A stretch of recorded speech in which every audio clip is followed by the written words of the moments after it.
Oh, hello, dearie. Would you like an apple? Lady, you are the sixth woman in a black cloak to offer me a poison apple on this road. Oh, but it's not poisoned. It's a normal apple. Promise. Well, then don't mind if I do. Hmm? Hmm? Oh, you absolute fool. It wasn't poisoned. It was cursed. Oh man, not again. What kind of curse is it? The goblin knee shaker curse. What the heck does that do? Oh, you get. I hate this place. What's up, Planeswalkers? How you doing? And welcome to the Moot channel, your #1 stop for the Ultimate Commander decks. Today we're looking at a brand new Wilds of Eldraine commander, Eriette of the Charmed Apple. They are an Orzhov and one colorless 2/4 human warlock that makes creatures enchanted by auras you control unable to attack you or your planeswalkers. Then on the end step, they will drain the table equal to the amount of auras we control. So today's strategy is simple: slam auras down on our opponent's creatures and watch the chaos ensue. The backup plan is to suit up our own creatures if needed, but where's the fun in that? A quick reminder, if you have a commander you want a list for, simply leave it in the comments or in our Discord. Now to the creatures.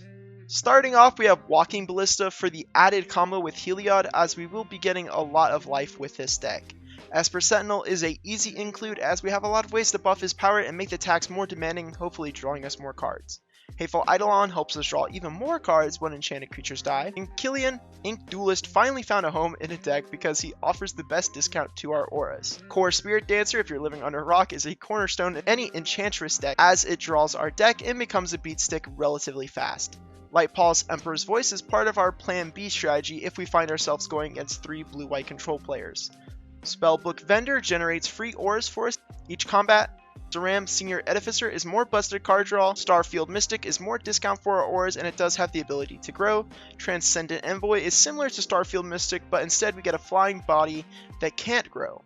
Agent of Fates is more cards for Plan B, but it can get pretty nasty depending on what's on the battlefield far as discounts and draw goes. Danitha Capuchin Paragon is discount and beatdown. Daxos the Return is a way to generate some tokens for attacking.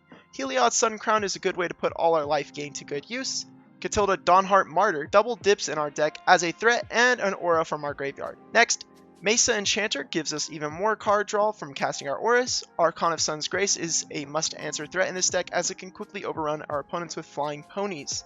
Ashiok's Reaper gives us some value off the death of our opponent's creatures we enchanted. Ondu Spirit Dancer is gonna let us enchant 2 creatures for the price of 1 aura once a turn. Demon of Fate's Design lets us cheat our powerful enchantments out, and acts like card draw because of all the other creatures and enchantments we play that let us draw when enchantments go to the graveyard.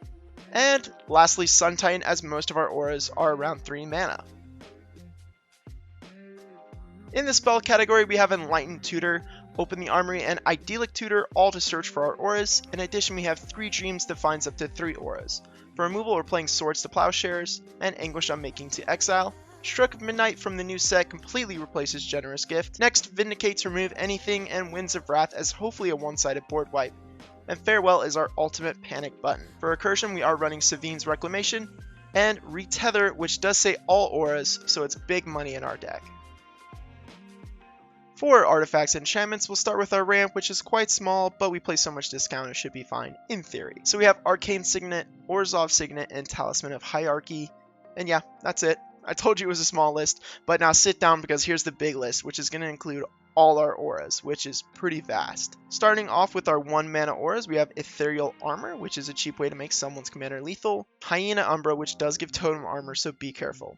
Kaya's Ghost Form, which is really reserved for our stuff, but if you are scared of an attacker, you can always use it in an emergency.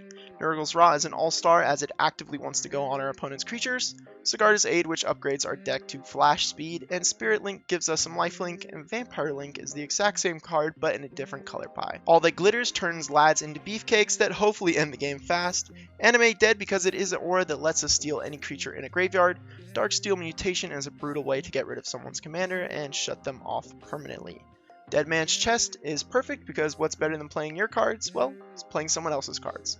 Lord Skitter's Blessing is a new card that offers an easy way to get an aura out while giving us some card draw boost. Phyresis is just a cheesy aura, but do be careful as most players will not forgive you for this. Demonic Embrace is perfect as it can recur itself. Ghoulish Impetus, importantly, is an aura that gives goad so we can force the enemy to start swinging. Minion's Return is a 3-mana worst ghost form as exile does remove the creature permanently. Parasitic Impetus also gives goad, but does drain the opponent as well, so a little bit better. Shield by Faith is a great aura as it lets you get political with your opponents.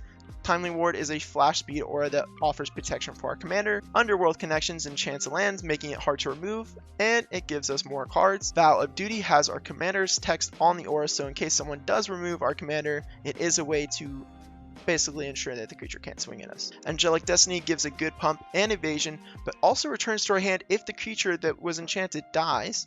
Curse of Exhaustion is a perfect card to make sure a blood feud starts between you and target player for the next few games. Sage's Revelry on the right creature means a fresh hand and a beat stick. Songbird's Blessing from the new set is right at home in our deck as it cheats out auras for us.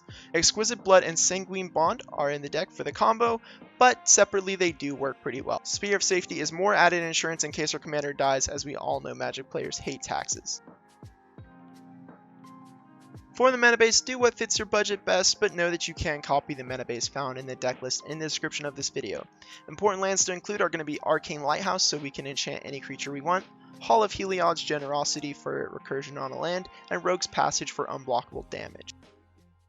That is the deck, and I hope you enjoyed it. I think it should prove to be a fun way to mess with your opponents. If you'd like to make any changes, let me know in the comments or Discord. Like and subscribe if you want to keep seeing crazy intros in the future, and I'll see you in the next one. Peace!